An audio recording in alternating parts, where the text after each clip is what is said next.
It's the Ugly American Werewolf in London rock podcast with your hosts, the Wolf and Action Jackson, who are keeping rock alive by talking classic rock, hard rock, progressive rock, heavy metal, 80s music, early MTV, UK vs. US chart success, and much more. This is the home of classic album and live concert reviews and your place for interviews with artists and legends. You're rocking with the Wolf. Hey out there, rock and rollers. Welcome to episode number 185 of the Ugly American Werewolf in London rock podcast. Brought to you by me, your host, Mac B. the Wolf, and I will be joined, as always, by my partner in crime from the East Coast of the United States of America, Gary Action Jackson. And we want to thank everybody for tuning in to last week's episode on Stone Temple Pilots' Purple as it turned 30. Longtime listeners know that the Wolf does not like grunge, and he had to live through it, and it was not a lot of fun. And STP kind of straddled that. They came out during the time of grunge. They definitely had some grunge songs, but I don't think they were really a grunge band. And I had kind of forgotten how good Purple was because I kind of lumped it in my brain with all the grunge bands. So definitely check that out. And of course, our first concert memories for the month of June was on Stone Temple Pilots. And our guest was none other than Britt Lightning, lead guitarist of Vixen. And I'll admit we didn't talk a whole lot about the show. That was more about Britt's adventure about jumping onto the field, jumping over the barriers, running from the police, getting maced, crowd surfing, and having the time of her life. That's a fun show, and you should definitely check that out as well. But today we're joined by an artist who has been on the show before, talking about his new album, Anam Cara, and that's Oliver Wakeman. And if the name is familiar, yes, Oliver is Rick Wakeman's son. Rick Wakeman, of course, being the legendary keyboard player, made famous in the Strawbs and Yes in the 70s, and all his great solo albums about King Arthur and Six Wives of Henry VIII, many stints in Yes, as a presenter and TV show host. And Oliver himself has both been in the Strawbs and Yes. In fact, I've seen him in Yes. And we had him on last fall to talk about the John Wetton box set, as John Wetton was a friend and mentor to him. Of course, we love John Wetton on this show. So we wanted him to come back and talk about one of his own projects, and I'm so pleased that he did, to talk about this new album he's made. It's called Anam Cara. And it's really a Celtic record. Some beautiful vocals on here. And of course, he's composed all this music himself. Yes, he's a keyboard god, just like his old man Rick, but it's not really a keyboard record. In fact, he translated a lot of this stuff into acoustic guitar. And he uses violins and fiddles and flutes and all sorts of instruments to get the point across. It's a beautiful, beautiful record. It's maybe a little different than some of the stuff we usually preview here on the show. And it's not super proggy. Like I said, it's more Celtic, madrigal, and just a lovely, lovely album. And that's why we wanted to have him on and have him tell the story about how he made the record, how he gathered all the talent together to make it, and some of the stories behind the songs. And he was gracious enough to come on and talk to us about it. So we'll get to him here just shortly. But first, we do have a bit of business to take care of. As always, we like to mention we are proud members of the Pantheon Podcast Network, a family of about 100 different shows, all music related. There is something in there for everyone. Check out more at pantheonpodcast.com or follow at PantheonPods. And we have to give a big thanks to our sponsors from the UK, rarevinyl.com. And even though they're from the UK, folks, they ship all around the world and they procure records and vinyl from all around the world. They have over 250,000 items in stock, and yes, they have a lot of Yes items in there. Whether you're looking for first edition prints or rare Japanese imports or the odd picture disc, maybe that Dutch single of your favorite song you always wanted, whatever it might be, go to rarevinyl.com, find some stuff that you love, then you can use code UGLY to save 10%. Now that's a one-time code, but it's not on one item, it's on one entire order. So don't just pick out one thing, pick out all those Yes albums you always wanted. Pick out all the picture discs that your heart desires. Then use the code UGLY and save yourself a big, fat 10% at checkout instead of a tiny little one-item 10%. Now back to Oliver. We really connected with Oliver last time. We're about the exact same age. He's very generous with his time and his spirit. He has some great stories, and that's why we wanted him to come back on the show to talk about his new album. So let's go ahead and jump into it. We're talking to the virtuoso keyboardist Oliver Wakeman on his new album, Anam Cara, here on The Wolf.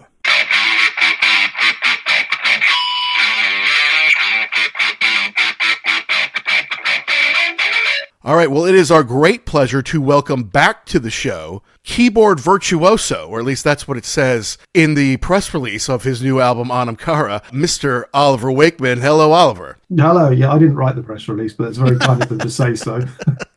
It's in print, it must be true, right? If we've learned anything about the internet age, if you can read it, it has to be true. So, Oh, I'll take it. How are you? wonderful, Oliver. How are you? I'm okay. Just trying to make sure the camera is in an area that looks relatively tidy because the rest of the room, the usual falsifying the environment. Well, thank you so much for coming back. How have you been? It's been, I guess, 6 or 7 months since we last spoke. We were talking about John Wetton. Yeah, it's been a while. It's has it been that long? It doesn't seem that long ago, really. I know. I'm getting old, so time just goes past really quick. That's what I'm putting it down to. We know, because we like talking with you because we're all about the same age. You know, usually we're talking to people your dad's age, or we're talking to, younger people maybe. I'm like, Oliver gets us because we grew up like at the exact same time, listening to the same stuff, watching the same videos. So that's great. Well, congratulations on this beautiful album, Oliver. I've really enjoyed listening to it here. It came out, I think, May 10th in the UK and Europe, May 17th here in the States, where we have many listeners here. And Anam Cara means soul friend, I suppose. And it seems like some of the people who you've asked to work with you on this album must be your soul friends, because it's turned out so wonderful here. You want to give us a little background on some of the folks who you've welcomed to this album and how it all came together? Yeah, I've had the idea for about 20 odd years of doing Anam Cara. It started off as a project way before I was in Yes, where I wanted to do a Celtic project, or a project, rather than say it's a Celtic record, a project using instruments that were renowned for being in that Celtic vein, because I love acoustic instruments. And I used these sort of instruments, violins, Ilian pipes, whistles, flutes, in the record I did in 2001 with Steve Howe, which is called The Three Ages of Magic. And then I wanted to carry this on. So my next idea was to actually do a song-based album utilizing these instruments. And that project fell apart. And I'd only written a few of the pieces in their basic form. And then I ended up going into the rock world and doing my rock album Mother's Ruin, and then moving on into Yes and Straubs, and then it was all box sets and working with Clive and all these other different things that I've done over the last 19 years, really. Yeah. But it had always been on my back burner of one of these projects I wanted to finish writing and finish doing. And the way that I tend to write is I don't tend to write like a lot of musicians do, which is I write 10 songs. There we go, draw a line, put out an album. There you go, that's my latest 10 songs. I don't tend to work like that. I tend to work in a buckets sort of approach. I have a bucket of instrumental music, bucket of piano music, bucket of music as Celtic-y, bucket rock stuff.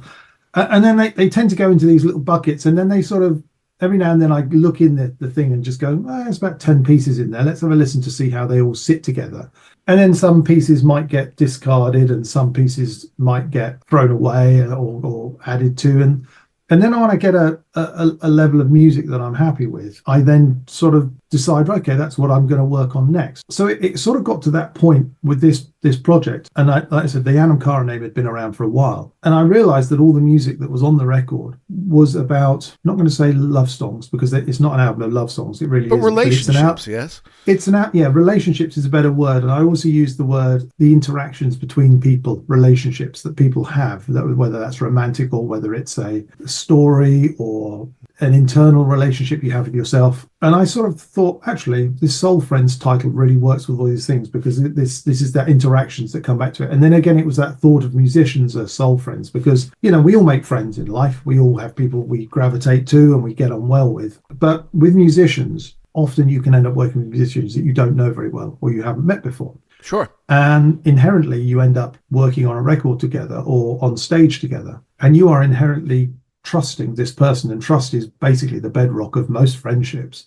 And so with musicians, you end up in this period of trusting each other really, really quickly. You're going for a solo on stage. You want to know everybody else is behind you, is backing you up and knows what they're doing. Sure. And you do the same for them. We all work together to create the thing that we're trying to project to an audience. And it's the same with a record. You're inviting these people to come and play on your record and trusting that what you've seen and what they've done in the past is what you need for this record. And so this whole idea of a soul friend suddenly became really important to the record. So it's not a concept album, but it's an album with a very strong theme. And to answer the second point, which is about how the people came involved, it's just been one of those things over the years. You meet people, you hear people, you get recommendations, And some people on the record I've worked with for a long time. Dave Mark Pierce, the guitarist, played with me back since 2001. I think I've used him on lots of records. And Steve Amadeo has played with me on records since about 2012, 2013. So I've worked with those two for like 10 years. Scott Higham, the drummer, I met when I recorded my live DVD in Poland. He came running up to me backstage, said, "Hi, I'm Scott. If you ever need a drummer, let me know," and gave me his number. And 20 years later, his name came up as a recommendation for the record. And I remembered, oh, yeah, I remember Scott. Yeah. And so it happens like that. You sort of get these recommendations of people. And I've always, I don't know whether it's to my detriment, but I've always changed the type of album I do time after time. Every album changes, is different to the one that's preceded it. And I know that sometimes makes it harder for people to pigeonhole what I do because every record is slightly different. But it's something that I love doing because it allows me to work with lots and lots of different musicians and try lots of different things and do different styles. And rather than being an artist that it's like, it's an Oliver Wakeman record, that means it's going to be 28-minute long keyboard solos and blah, blah, blah.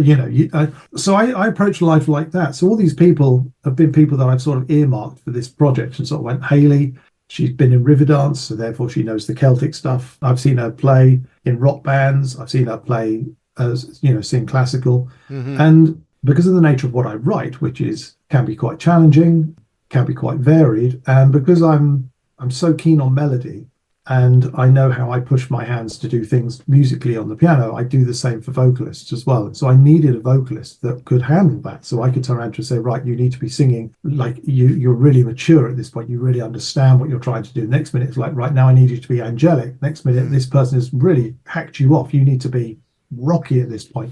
And having somebody that has that versatility in the voice was just, the record wouldn't have worked without somebody that could do that.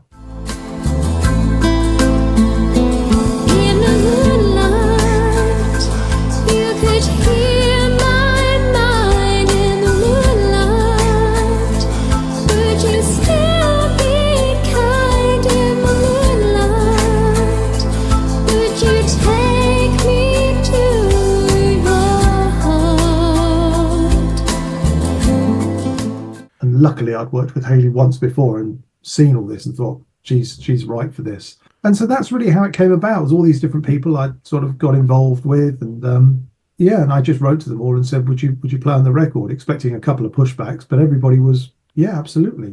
Tory Donockley, we'd known each other for, 25 years. We haven't bumped into each other that much, but we've known each other for 25 years. And I just wrote to him and said, I know you're probably busy the usual way. You're probably busy, giving you the option to say no. And he just came back and said, absolutely, love to. And that's how it was with everybody on the record, So I didn't really have any second choices. Everybody that I wanted for the record was available. That's wonderful. And Hayley is amazing. I mean, everyone's wonderful on this album. There's no doubt about it. But just with the songs that you've written, Hayley's voice just complements them so well, or even leads them in some areas. You mentioned that you kind of write in buckets, and you did some great videos to tell people about how these stories came along that are on your YouTube channel. And you kind of mentioned, like, I kind of wrote these in buckets. There's a few songs on here that could be considered singles that would be great for the radio. And then there's some that might be storytelling songs, maybe not singles, but good storytelling. And then what I would call epics, things that may have some time changes in there that incorporate a lot of different things. But you talk about the melody, Oliver. You let the acoustic guitar really shine a lot more than maybe you would expect from an Oliver Wakeman piano-driven album, Yeah, it's this, the thing with this record, the song was the king or the queen, whichever way you want to look at it. The song was the key to the whole record. So I had to make sure that everything on the album was really strong melodically. And that was really my focal point, because the advantage of doing things in a bucket way is that when I'm writing the song, I get to wear my keyboard player hat and go, well, hey, look at me, blah, blah, blah, blah, blah, playing all over the place. And then when I actually go through the bucket, I put on my producer's hat and go, okay, what do I want here? And a lot of the parts, like the violin solos and the whistle solos and things, were all played on keyboards originally. And so then it was like, well, actually, that needs to be a whistle. So we'll take the keyboards off. There you go. There's one less keyboard part going on. And then, right, actually, this was a Moog solo. I think it would work better as a violin solo. So the Moog solo comes out. And that's what I did, because it was like, right, what's the story I'm trying to tell? What's the atmosphere I'm trying to create in the piece of music?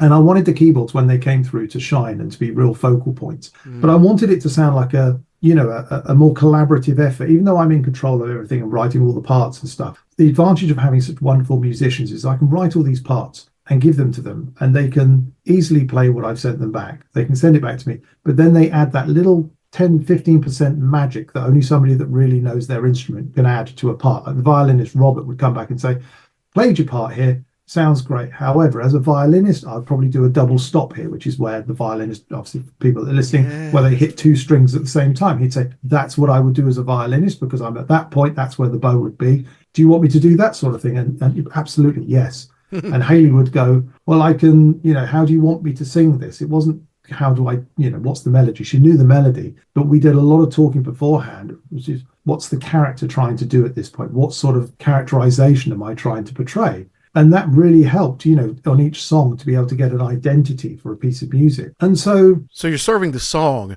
not just serving, hey, this is Oliver Wakeman's song, and you write it, you play it the way Oliver Wakeman wrote it for you, right? Yeah, it's, I have it in my head that it has to sound a certain way. So I know what I want. And I do sessions for guys, and there's a guy I work with who says, it's the danger of what they call demo love, where you just end up so in love with the demo that you just remake the demo for the record. Gotcha. But that's the bit where I like letting the instrumentalists go a bit nuts or come up with other, variations or thoughts, or like I said, the double stop bit. But what I'll often do is they'll often just noodle away in places. They'll, at the end of a take, they'll just keep playing and do stuff. And Troy send me a bit, and he said, I've sent you this stuff. He said, I went a bit stupid. I did a load of soloing at the end. So sorry about that. But it's like, you listen to that and you go, that's really good. Doesn't work there, but I can utilize this somewhere else. And Oliver Day, the guitarist, had done the same thing. So you suddenly can make the song expand, take on a different direction, utilize some of these things that they've done. And that's the beauty of working with musicians like that. It just makes it so much more enjoyable.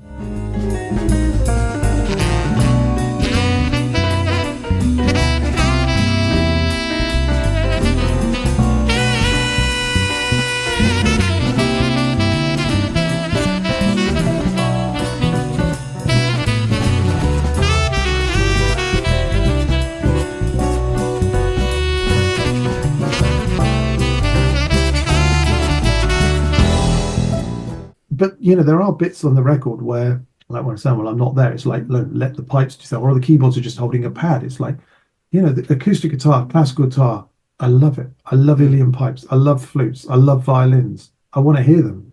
I hear myself enough. I don't. Fair enough. I mean, it makes sense because that's why you hired them, right? Yeah. I mean, yeah. I want you to do the job.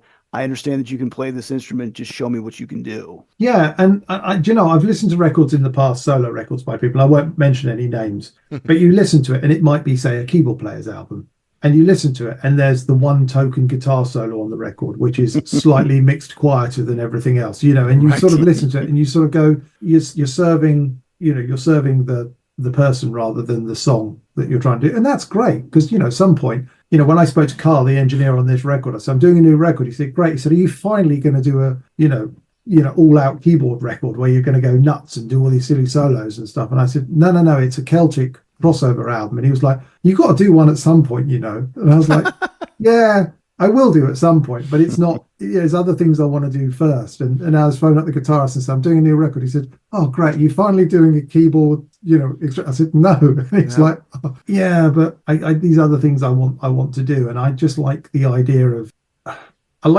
that the record sort of slightly surprises people, because I think it's that sort of thing. When I did the Ravens and Lullabies record with Gordon Giltrap, one of the first reviews I read was, and it basically said, I was expecting to like this record when I reviewed it. I would put it on and it would be a bunch of keyboards and guitars playing some lovely melodies. And I'd go, what a lovely record, job done.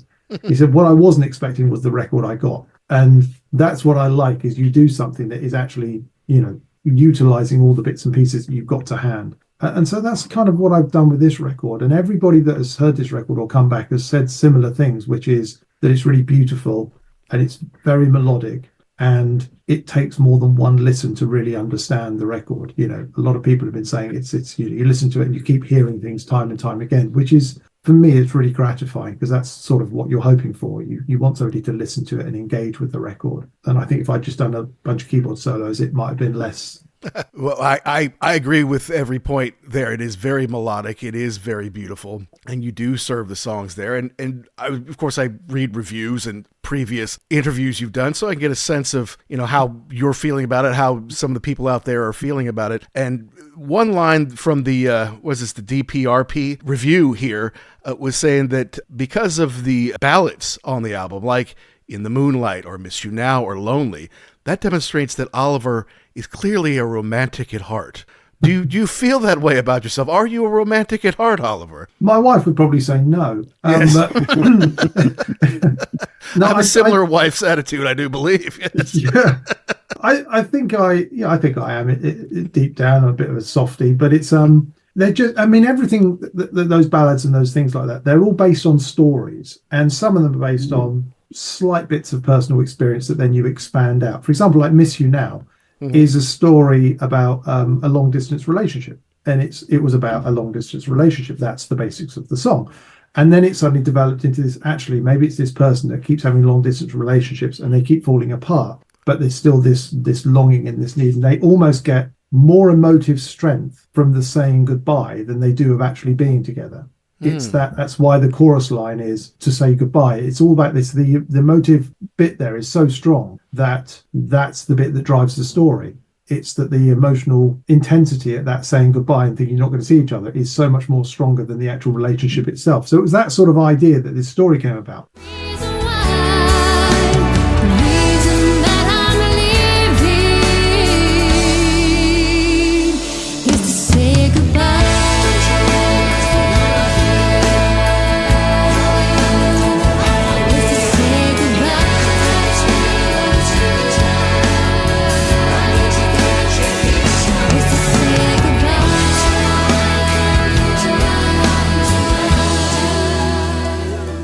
Which is that somebody else will listen to it and completely misinterpret it and absorb it into their own life in a way that works for them. Somebody came up to me and said, that song was really helpful. And I said, oh, why was that? And they said, well, because I just lost one of my parents. And I'd never even considered it as a song about bereavement. But, in the same way people don't listen to all the lyrics, they pick up on the bits that are important to them. Right. And the Miss You Now bit was the emotive bit that felt for them. And it's like, that's what's wonderful about music, is that people absorb it and think, oh, that could have been written for me because it matches where I am in my life at a particular point. Right. So even though the songs are written from a certain point of view, they did do this, and things like Lonely as well, which is another one that was picked up as being a bit of a romantic song. That was that story that I think we've probably all gone through at some point, where we've had a good friend of that we haven't been romantically involved with.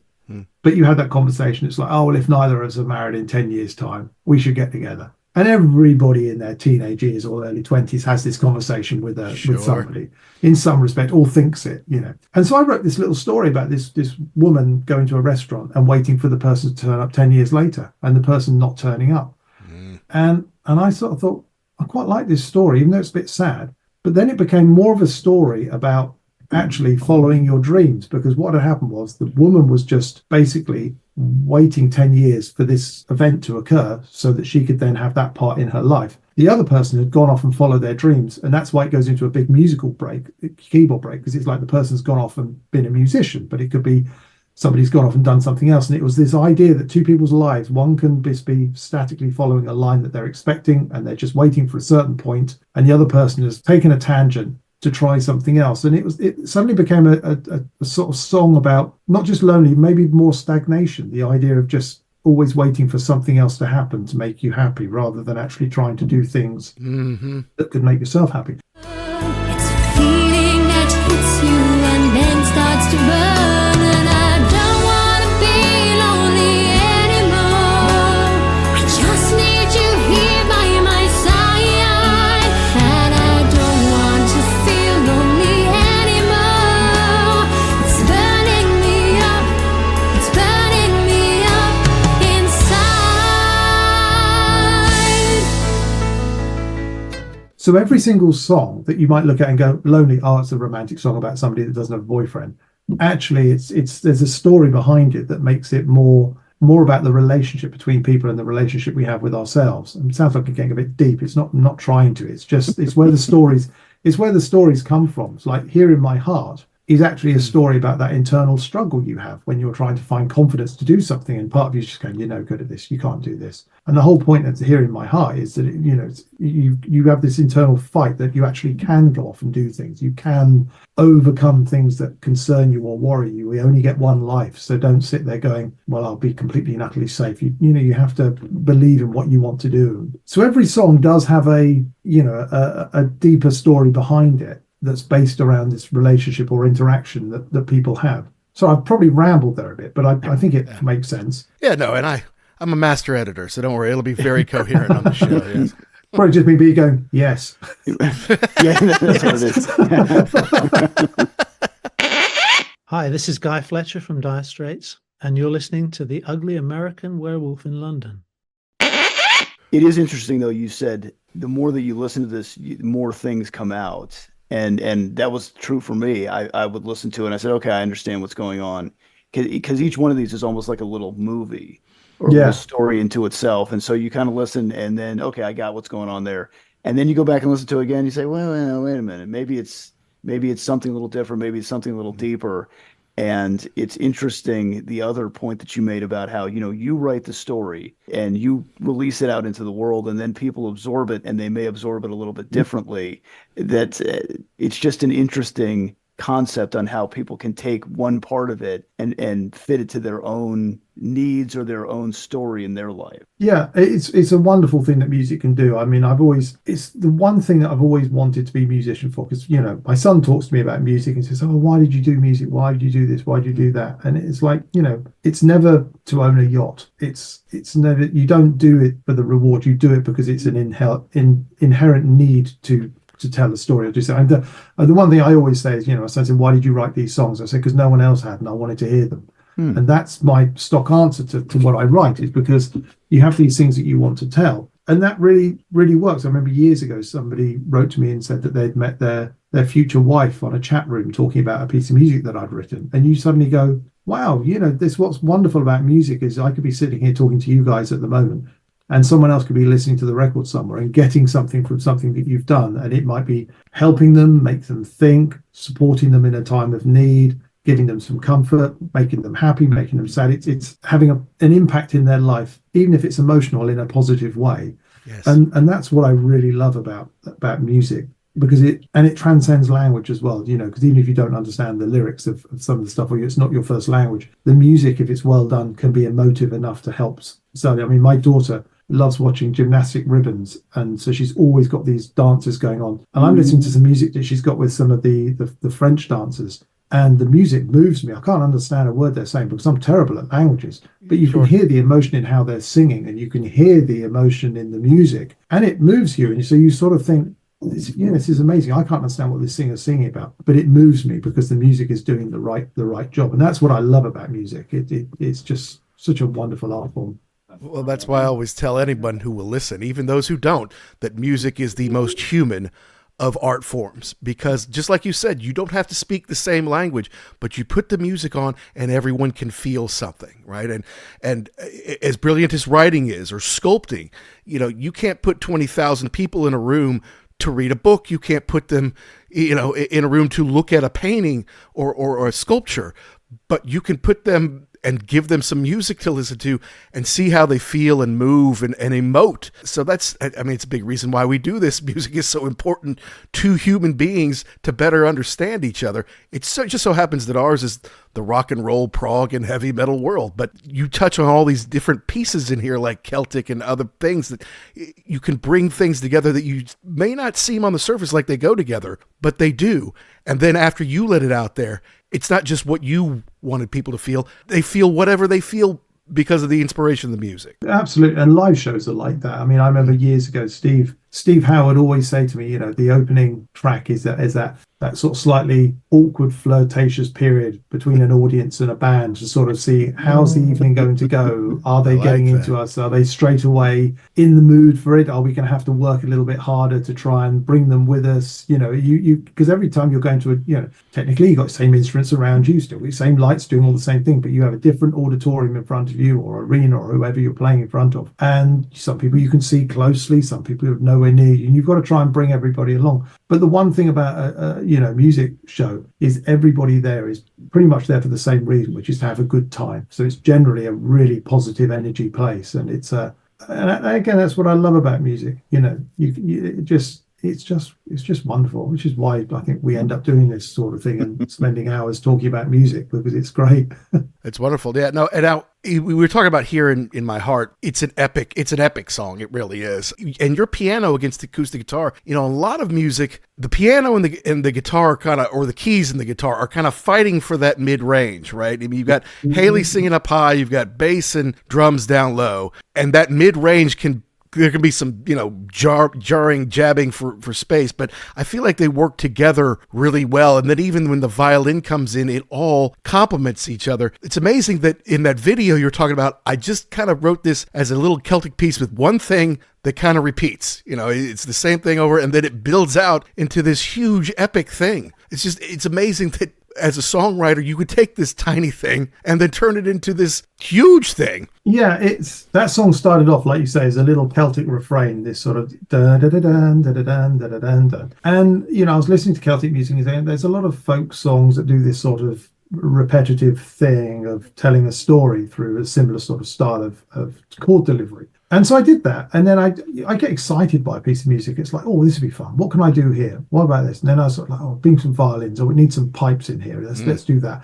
And then suddenly you end up expanding it, and then the story takes over, and you go, actually, the story needs to do something else. So I then wrote a middle section for it that was a bit of a like the we talked about earlier, the push and pull inside the heart or the mind, and so that developed, and it's like, okay, it's getting a bit heavy now. Now we need a big keyboard solo. We need to build up to this big sort of crescendo. We have sort of like light violin solo, medium weight solo, and then we have the big keyboard solo, and then we drop down, and then we build up again. So it's like, okay, all these things go on. It became this musical journey of trying to tell this story again. This is the John Wetton thing that we talked about last time, which is how John Wetton always wrote fantastic verses.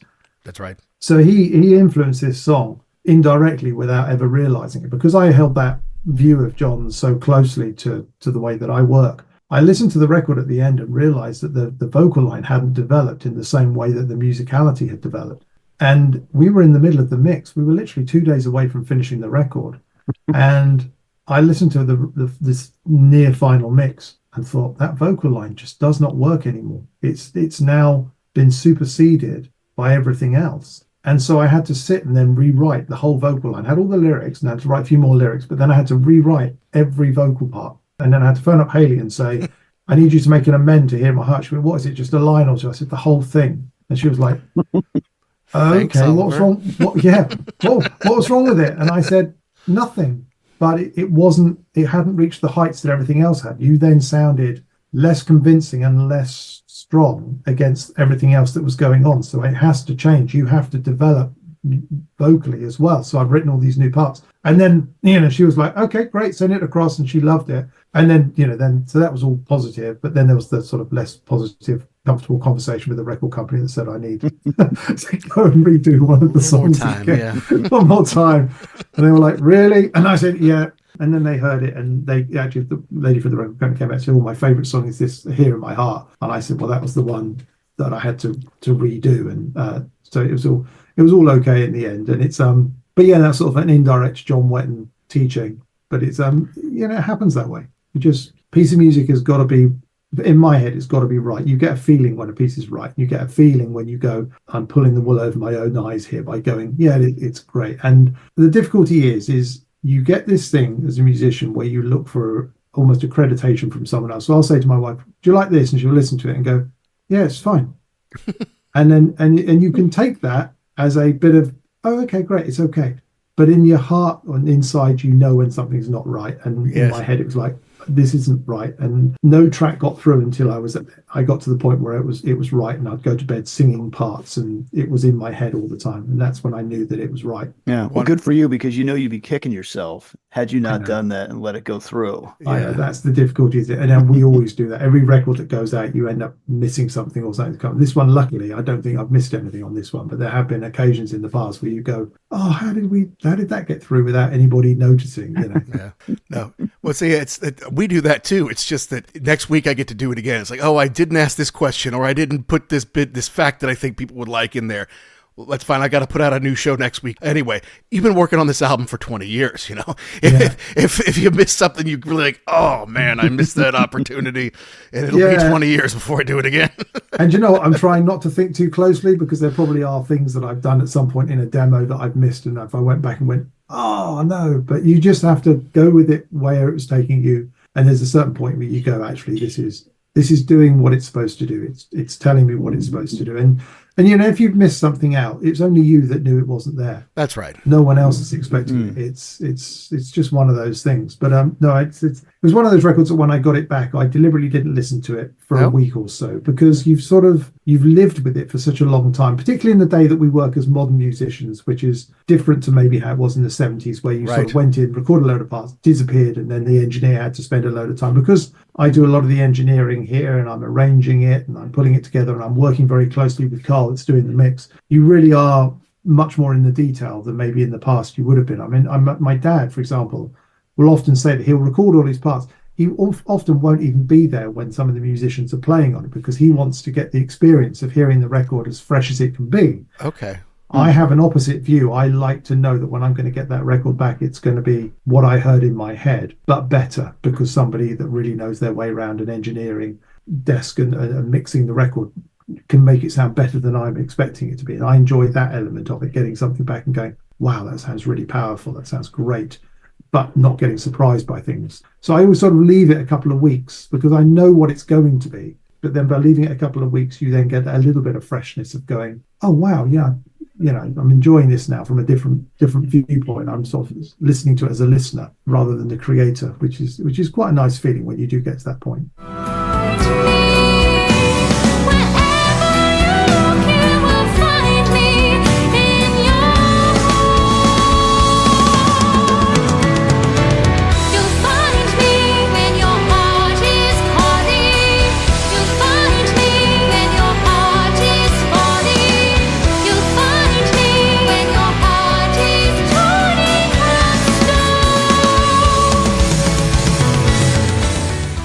Yeah, that's amazing. Yeah.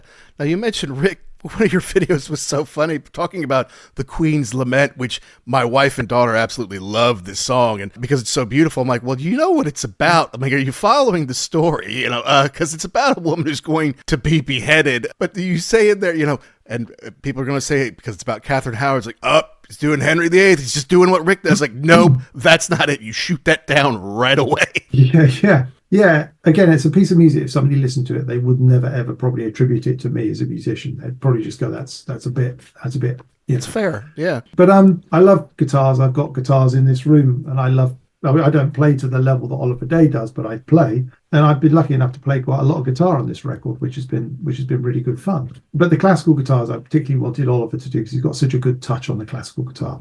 Absolutely. So I took my classical guitar out and said, Oliver, you do it. But this story is about Catherine Howard. But it basically, you know, Dad's Six Wives record is obviously a musical interpretation of the overall character of the people. But I can't remember whether I read it in a book or watched it in a documentary, but it was about Catherine Howard and how she married Henry when she was quite young and he was elder. And she had dalliances, is the rumor that Henry found out about. She was expecting him to forgive her because she was so wonderful and his wife, and Henry wasn't that sort of character. Not at all. He didn't really take that well. And so he put her in the tower to have her head cut off. And when I watched this documentary, they talked about how she'd always been sort of a slightly frivolous, flirtatious young girl that didn't really realize the seriousness of everything, and so had his wrath because of it.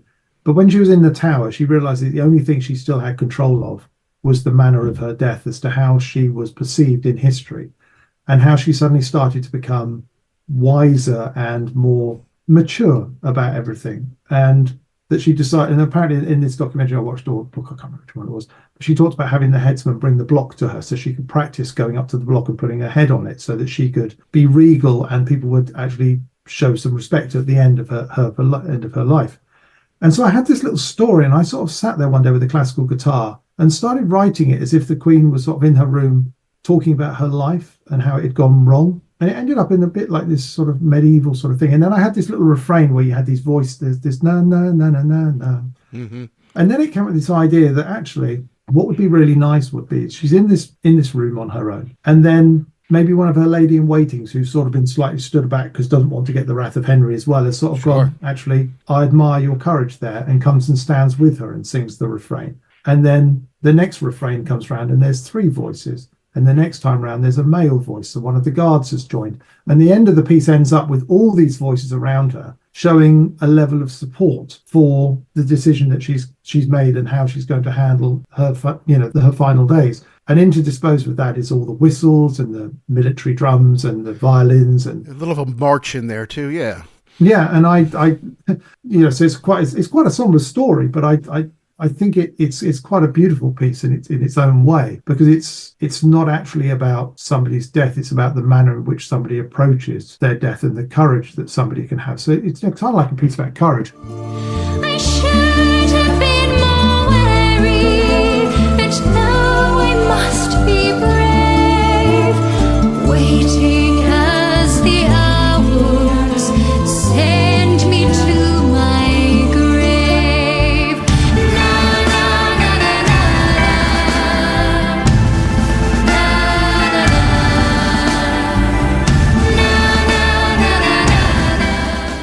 But everything we've talked about so far is been quite deep at times. But this got quite an amusing part to this one. When we recorded this, I was in the studio with John Mitchell, and we were doing this song, and I was walking between the control room and the vocal booth, and in the hallway, John's a bit of an eclectic chap, and he's got lots of things like suits of armours and things all over his studio. Okay. And there was a harmonium in there. For the people that are listening that don't know the harmonium, it's a pedal-based bellows instrument, which is it's like a keyboard, but you pedal it. And as you're pedaling it, you're pushing air through the pipes, and then you press the keys and you get the sound. So it's like a bit of a pipe organ type thing. And I said to John, does this work? And he said, yeah. I said, can we use it? He said, well, not really. And I said, why not? I said, does it pedal? He said, yeah. He said, oh, pedal's fine. You can pedal it and you can play it. Go have a go. So I pedaled and played. I said, so why can't we use it? He said, there's no way that you can hear the song in the hallway, because we're going to have to mic it up. And because it's not in an isolated room with headphones and stuff and ways that you can hear the playback, we can't use it. So I was like, oh, there's got to be a way, John. And he was like, well, I don't know what. I said, how about you close the door, you play the piece of music to yourself. I've got the chords in front of me. You give me a count, and then just do that to give me a click with your finger. And I'll play along with your finger whilst you're listening to the music. So I'm playing without any music while I'm pedaling away. So we did it that way around. So that whole part was amazing. Was played without any of the music at all. But we knew what we wanted. And when we put the two together, it was perfect, because it had that authentic period sound that a keyboard would have had at that point. So that's all I've used on that track was pianos and the harmonium, because I felt it would have felt wrong if that piece of music had suddenly had an 80s synth pad or something coming. It would have killed it. Not quite the right vibe. Yeah. No, not really. No, but you have beautiful piano playing, especially at the end we play out there. It's really pretty amazing. You mentioned John Mitchell. Of course, he was friends with John Wetton, and we had you on to talk about John Wetton box set, which you may. You see that over my shoulder here? I think my mic stands in the way, but it's right over there. We finally got the physical. Oh, yeah, I see it. Yeah, I've got it, yeah. And he is about to go out on tour in America with Jeff Downes in kind of a newly reformed Asia. Yeah. And you can see I'm wearing my Close to the Edge 50. When I saw them at Royal Albert Hall, Lisa Wetton sat right behind me. All right, yeah. And I got to meet her, and she was very, very gracious with her time. Some guy who just like, I love John Wetton, his music means so much. Okay, just take it easy. I'm here to see my friends play. You just calm down. But she's very nice to me. What do you feel about that? I mean, obviously John was your buddy, but now his music's going to live on at least for another summer or so. I know every band has lineup changes over the years, but this is kind of brand new band with Jeff. How do you feel about that? I think it's, I know that Lisa's happy with it, because she put out a statement to say that she felt that it was great. And I think that's great. I think it's good that his music is still going to be heard, because, you know, the one thing about the nostalgia tours, and I mean that in a complimentary way, because, you know, a lot of the bands going out, they live off the fact that a lot of us lived in younger times where those bands were around, and people still want to see them, and maybe some of the new music doesn't hit the same spot for people, so that's why people are attracted to a certain era or type of music. And I know when I played at Yes shows, you know, I can't really be one to complain about replacing a well-known member of a band, having had to do it myself in a couple of bands. That's right. two or three times I've had to do it. And the one thing I've always noticed, fans are really complimentary about it. And I think as long as you're approaching it with the right mindset and the right intentions, which is, it's not just a money grab. I mean, essentially musicians have to earn a living. Of course. And if Jeff wants to go out and earn a living doing music that he had a hand in writing, and he wants to go out and play that music, why shouldn't he? In the same way that Chris, Steve and Alan, when Benoit and I joined, they had a hand in writing a lot of these classic Yes pieces. Why should they not be able to go out and play these pieces of music just because one person doesn't want to do it or is unable to do it? So I get the understanding behind it. So I understand that there's the financial reason that people do it. But I also think, you know, like I said before, musicians, we're not totally driven by money. A lot of musicians have spent many, many years playing for nothing, just to get the opportunity to play it and do stuff. Play it live. Yeah. And when I went to these the shows, and when I played at a lot of these shows, one of the things that really struck me was that a lot of the people were coming along with their kids. Mm-hmm. And I was meeting an awful lot of young people on the tours. And I still get messages from people now. And I was one story in particular, one guy was trying to meet Chris at the end of a show, and he was stood behind a gate, and I was walking out to the tour bus, and I heard this guy shout out. And I went over and said hello, and he chatted to me, and he introduced me to his son. And then he said, oh, we've been big fans of Chris for years. And I saw Chris walking past. I said, Chris, could you come here for a second? And Chris came over and met this chap who was really excited, and met his son. And we said goodnight, and then we went on our way. And I got an email from him, might have been 10 years later. And he just said, you may not remember me, but you kindly introduced Chris to my son. So I'd let you know he picked up the bass and is now a bass player. Because of that meeting. That made the difference to him, to make him want to go and learn an instrument and follow in Chris's footsteps and become a musician. So this isn't a story about me doing something, but it's a story about the inspiration that musicians can have to the younger people coming in. And so the idea that Jeff shouldn't go out and play music that he's written, that he wrote with John, and new younger audiences can hear that music of John's and enjoy it, and that adds to their life, would be a shame, I think, if people got to miss that experience of hearing John's music and it was only there on record. So I think it's great. I think it's a positive thing, as long as it's done in the right way. And the musicians that he's got for the Asia thing are great. And I know John Mitchell. He's a fantastic guitarist, and he was handpicked to be in John's band for many, many years. So you couldn't have a finer person to go in and take over that role and help keep the name alive. Hi, this is Jeff Downs. You're listening to The Ugly American Werewolf. Well, and before I ask you about a recent show that you've done, when we were together last time, from the book about the Extraordinary Life, the John Wetton book, where you had a chapter, Rick also had a chapter where he talked about playing with Bill Bruford and John, and there was a BWW session or two or something like that, but we don't know what happened in that music. Did you learn anything else about that? No, I don't, I'm afraid. I never. I know that because there was a whole thing about the way Asia was formed, that Dad was involved and at first, Trevor Paben was involved at first, and it all ended up with this weird, I don't know, cauldron of prog musicians all trying to find their spots in these 2 or 3 new bands. I sort of came to all that probably at the wrong sort of age, because I was, I'm born in 72. So when Asia came out, which I think was like 80, 81, something like that, and 90125 came out, which was 84, I was like 12, 13. So I sort of was starting to discover that sort of music at that point. And, 1988, when ABWH came out, I was 16. So that sort of period from like 13, 14, 15, 16, I was discovering all these classic bands, maybe in their second formations or their, their generational change. And sure. So like Deep Purple, I was a big Deep Purple fan. And I loved all the early Deep Purple stuff. And then they reformed and did Perfect Strangers. And that's right. I bought that record. It was the third CD I ever bought second CD I ever bought after Hold Your Fire by Rush, which was my first CD I ever bought. Wow. And before I had a CD player, I point out as well. And I remember listening to Perfect Strangers, and I had no concept that records were bad or good. You listen to it and it was like, fantastic, another Deep Purple record, another brilliant record. And it's only as time has gone on that you suddenly go, actually, often the reissue records aren't probably as great when people reform because it's not for the right reasons. But all those bands that reformed or recreated themselves all did fantastic work. The ABWH album was really, really good. The Asia album was really good. I've got the Asia picture on my wall up here with the dragon. You know, the 90125 album was really, really good. You sort of got involved in this world at that time where it was all completely changing and different personnel. And I think personnel changes and stuff, it doesn't become such a problem for me. I think having been a personnel member of that band and the Strawbs and other bands over the years. I mean, I had an idea when I worked with Yes. I don't think I've told this story before, but when I worked with Yes, we were trying to work out what the cover was going to be of the album that in the end became In the Present, the From a Page record. But they said, what should the album cover be? And they said, hey, there it is. Yes. But when we were working on it before it became Fly From Here, they said, are we going to use Roger Dean or should we go for a different thing? And I said, well, if you're going to change from Roger Dean, you've got to really change from Roger Dean. You can't find another artist that's a bit like Roger Dean. So you've got to do something different. And they said, have you got any ideas? And I said, I've got one. I said, you won't like it. And they said, well, what is it?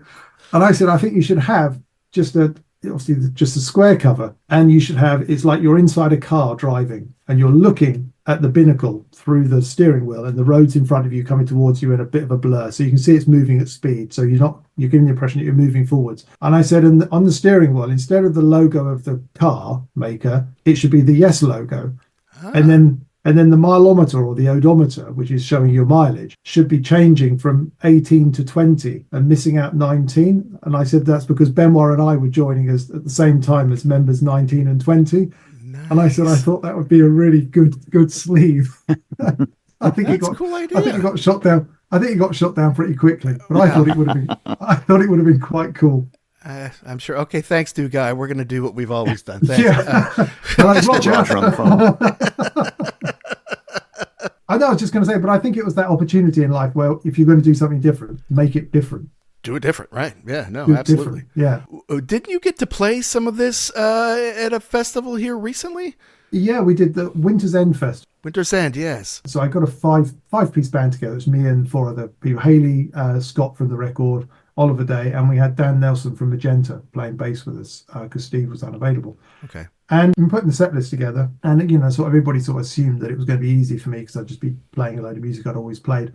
But actually, 3/4 of the set I'd never played before, so I had to actually sort of learn it all from scratch. Live debut, yes. Yeah. So I ended up having many arguments with myself when I was sat here at this piano trying to work out solos, just going, why on earth did you make this so complicated? Why couldn't you just have made this easier? Because it's so much to remember. But and we got together and we did this thing, and then we decided to do From a Page in its entirety, which is it's no small feat because it's quite complex and there's a lot going on, particularly for a 5-piece band to do it. But no, we rehearsed it through, and when we got together and rehearsed, we sort of went through it all first time and all sort of looked at each other and went, that went remarkably well. And it was that nice feeling that the music actually, because you never quite know whether music is going to translate to live or not.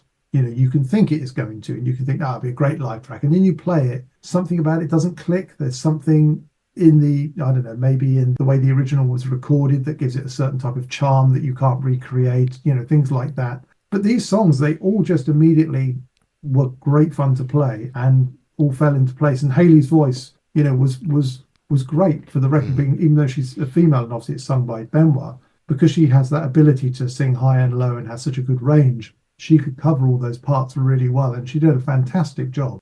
And Oliver Day, the guitarist, had been in multiple Yes tribute bands, so he was able to pick up that flavour of Steve Howe performance really well. Wow. Because it's, if anybody's listening that's a guitarist, anybody that's tried to play some of Steve's parts, sometimes it's not the complexity of his parts, but it's the timing. He has a unique way of phrasing things that make things hard. If you don't naturally play in that style, then that could be a really difficult thing to get your fingers around. It'd be like, somebody that's only used to playing folk suddenly having to play a jazz piano solo. It's a different step change away from what you normally do, so things don't fall in a certain way. So having Oliver there was brilliant, and of course he's got a nice lap steel as well, which meant he could be authentically Steve like. Nice. So it was great fun. It went down really well with the audience, and hopefully going to try and get another couple of shows in towards the end of the year, and maybe a small tour beginning of next year, which we'll try and do. And I'm getting lots of requests from people to come and play in Europe and in America. And good.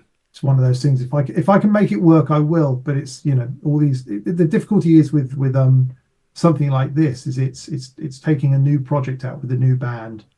And hoping that the audience is there. So it all sort of depends on if the record sells well enough. And it's just gone for a repressing, so it's doing okay, which is good. Great. So if enough people buy it, then it means that that you've got an audience to go and play to. And that's really what you hope to, because obviously you don't want to go out and travel all around the world and then come back and have to give your house to somebody else to pay. Empty halls, yeah.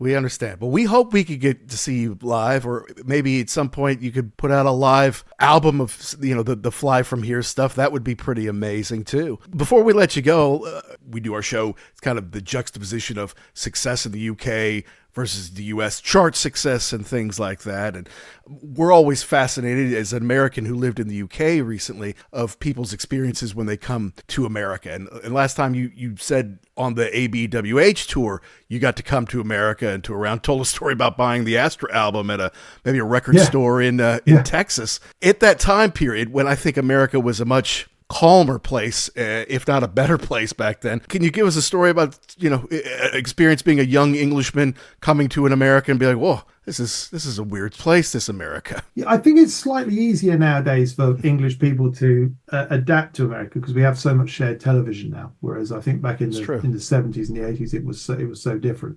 Even back in, when the 80s, when I first came over, it was, a step change, particularly as I was 16. So it was like a real eye opener of everything being completely different. But then when I came over in, like 2008 for the Yes tours, I think what really got me most about coming over to America, which I loved, was the differences between the states, and obviously touring around the world, touring around places. You get to see a lot of places in quick succession. And I loved the historical changes across the country. If you're in Boston, if you're in New York, there's a certain style of building that is maybe more quintessentially British in heritage because of the way the history worked across. And then obviously America, your history knowledge of America will be much better than mine. But as far as I know, it sort of started on that East Coast, and then it slowly worked its way across. And then they always checkbooked it, where you got blocks of land that were bought, and then bits were bought from other nations.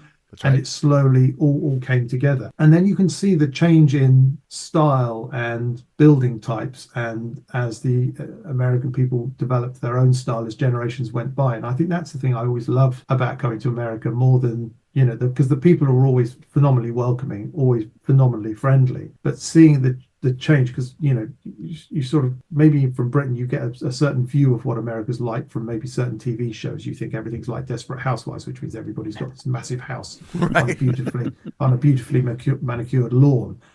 Or you live in a city where you live in this massive apartment where everybody turns up on your door all the time. And you sort of get that sort of thing that you see from television. But then going across and actually seeing houses that were built at the time of the Civil War, and houses that have maintained, and how buildings that were once the tallest buildings are now like really short compared to other. You see a lot more historical stuff, which I really love, because I love history anyway. And so that's one thing I always really loved about America. And I always, whenever I was on tour, first thing they say, right, we've got a gig tonight. You're going to get some rest and then come over for sound check and then go back and get some more. It's like, no, what can I go and see? Where can I go? What can you show me that I can see, so I can understand more about where I am? Because I think that's really important.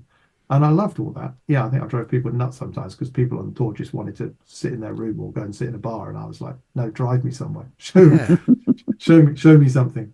But yeah. And it was very interesting actually, because when I sort of returned the favor when everybody came over to the UK or on European tours that we were on. And I was always, I'm a big car nut. I love cars. So when I was in America, I was always astounded by, look at that. that's amazing. And everybody would just go, that's an Oldsmobile. Why are you getting so excited about it? But because it was so different to the cars that we had in England. And they would have looked at me like I was this lunatic because I was looking at these really commonplace cars that were just, there were millions of them in the country. And I was, seeing it for the first time in the flesh. But then the roles got reversed when we toured around Italy, and they came to Italy and couldn't believe how small the cars were. Mm-hmm. And they were like, my God, look at that. And it's like, it's a Fiat 500. Why are you getting excited about that? And it was like, yeah, but look, it's so, and it's like, it's yeah, adorable. there's millions of, yeah, but, and those were the things that I found more of the culture differences than the people, because, you're doing music, you're in a shared environment of enjoying music anyway. Sure. So that was always quite fun. That's what I really enjoyed about, seeing other parts of the world. Was that the question? I'm not even sure whether that was the question. I think it's great. We're hopeful, yes, that we can see you here in our part of the world here very soon. And to all our listeners out there, go out and buy Anam Cara, or for our American listeners, Anam Cara, as you probably see it on Burning Shed or Amazon or wherever you might be able to get it. And Oliver, thank you so much. You're very generous with your time and generous with your talent. This new album is it's beautiful. There's a lot to take in. You need to listen to it more than once to pick up on everything that's going on in here. It's great. Brilliant. Well, thanks for inviting me on. It was good fun. Thank you. Well, you were super generous last time. I think we talked for like 35 minutes, and then we just kind of shot the shit, if you will, for about 45 minutes afterwards. So I'm like, well, this is great. I don't know if I can use this for the show, but this has been a lot of fun to talk to Oliver. And after you came on for John Wetton, I'm like, we need to have him on to promote his own thing at some point. So I'm just glad we had the opportunity to do so. No, it was great. It was really good. I just, you always get worried with the solo record because people just have that sort of predetermined expectation of what it's going to be, and it's just breaking through that mindset, which is why it's so nice that guys like you and all the reviews have been so positive, because it hopefully makes somebody that was like, nah, I'm not really that interested, suddenly go, oh, everybody seems to be talking about this, I should give it a try. And that's what you need. You just need to just get over that little lip that somebody just gives it a try. So fingers crossed it will continue to do okay. I mean, it's only been out 3 weeks, and they're repressing, so that's a real positive. That's great. That makes me happy, and it makes the record company happy, because ultimately if it does well, I get to do another one, which is ultimately what you want to do, because it's harder to go to somebody and say, can I do another one? That last one lost money. Right. Well, have you got something else that you've been cooking up for 20 years that you could eventually put out in 2 years or so? I've got lots of buckets. There's there's an instrumental album I want to do. There's a big prog extravaganza thing I want to do. I do want to do this keyboard silliness album at some point, and I've got another rock album written. But the thing is, Anam Cara, the response has been so good, I actually suddenly started thinking, do you know what? I probably need to start writing something else that works for this band again, because even though I said earlier on that I like changing every single time, if I've hit a bit of a formula that I really enjoy and it's working, and I enjoy working with these people, I would like to keep working with them. And so that's sort of in my head, I'm sort of going, well, maybe actually, rather than doing a different record again, I might try and start working on another one, so I don't lose the impetus of what's made this so good. But the trouble is, it's then you've got to make sure that the material is good enough. Well, and then you've got to make sure, actually is doing a record that's the same a good idea, or should it be slightly different but with the same personnel? And I've got to get through all that myself. Yeah. Well, aren't you and Rick doing something on June 22nd? Some performance. Oh yeah, I forgot about that. Yeah, I've got to start rehearsing for that. That's my job this afternoon. Well, do you want to promote that a little bit here? I can splice that in.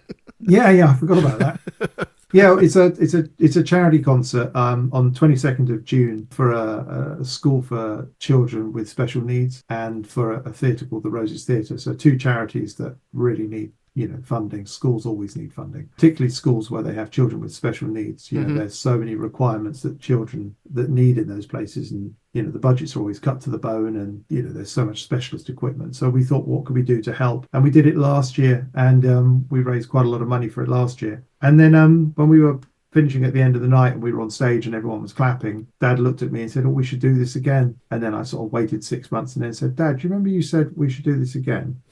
And I said, is that genuine? And he said, yeah, okay. And so we decided to do it again. So we're doing it with Gordon Giltrap, Carrie Martin, myself and Dad, again on the 22nd of June. And we're going to do a little bit more set jumping this time, which means I'll play with Dad a bit, and I'll play with Gordon, and Carrie will play with me, and we'll do a bit more of that rather than the more individual sets that we did last time. So thoroughly looking forward to that. Yeah, I've just got to sit down and work out what I'm going to play, and then work out how to play it.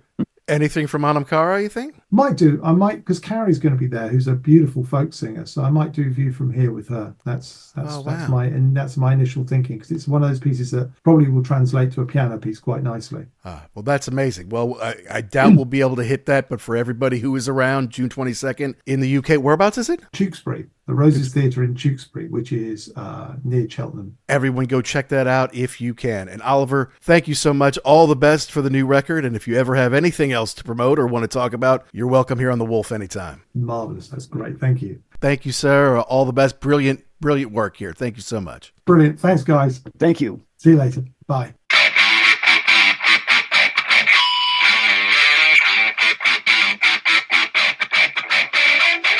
What a fun conversation with Oliver Wakeman, talking about his new album, Anam Cara. Just a man who loves music the way we do. It's just he has a lot of talent and can create new music and put it out there, and we want to celebrate that. We talked about how amazing music is and that you write it about one thing, something, a story, or something that happened in your life, then it goes out in the world, and then it means something to somebody else. That's an amazing power of music. It's a big reason why we love music, the music that we love, and it's great to have Oliver on who can articulate that and who can make his own music as well. Not to mention tell some cool stories from the road with Yes and many other people from over the years. So do yourself a favor. Go check out Anam Cara. Stream it. Buy it. You can find it at Burning Shed. You can find it at Amazon.com. If you like Celtic music, you like acoustic music, it's not all just keyboard craziness. Some beautiful, beautiful work on there from Oliver. And we really appreciate him coming by the show and talking to us about it. And we want to know, folks, did we get something right? Did we get something wrong? Did we miss the point? Did we leave out your favorite part? You have to let us know. Email us. It's uglyamericanwerewolf@gmail.com. Let us know the bands, the albums, the tours, the concerts, the books, the DVDs, the rock properties you want to hear us talk about here on the show. Make sure you download and subscribe so you don't miss an episode of The Ugly American Werewolf in London. And if you're thinking about it, guys, hey, please give us a positive 5-star review. It just helps us grow the show, helps us get more cool guests like Oliver Wakeman, helps us find more rock and rollers like you out there. And if you send it to us, we might just read it on an episode. Thanks as always to Pantheon Podcast for making us part of the family. And thanks to our sponsor, rarevinyl.com, where if you use code UGLY, you can save 10% off one entire order. That's it for this week, folks. Lots of more classic albums and fun guests on the horizon. So stay tuned. And to all you rockers all around the world, be cool and keep doing what you do to keep rock alive.